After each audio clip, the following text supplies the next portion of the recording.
एक छोटे से गांव में जो सरसब्ज पहाड़ों के दरमियान वाक़ था, एक खूबसूरत लड़की रहती थी जिसका नाम आर्या था। इसके लंबे चमकदार बाल थे जो सुबह की धूप की तरह चमकते थे और दिल में बेशुमार मोहब्बत और मेहरबानी छुपी हुई थी।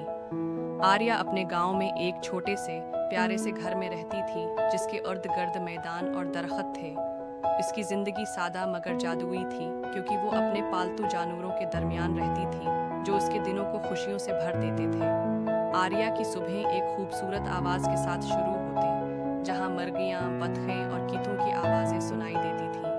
वो अपने घर से बाहर कदम रखती, एक टोकरी में दाना और खाना लेकर अपने जानवरों को बुलाकर उनको खिलाती। मुर्गियां और बतखें खुशी से दाना खाने आती, इसकी बिक्रियां हुनहुनाते हुए ताज़ा घास के लिए बेताब होते।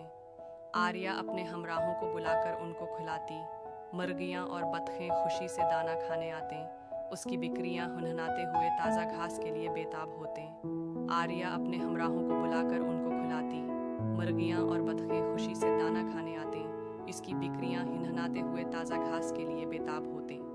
आर्या अपने हमराहों को बुलाकर उनको खिलाती, मुर्गियां और बतखें खुशी से दाना खाने आते, इसकी बिक्रियां हिनहनाते हुए ताज़ा घास के लिए बेताब होते।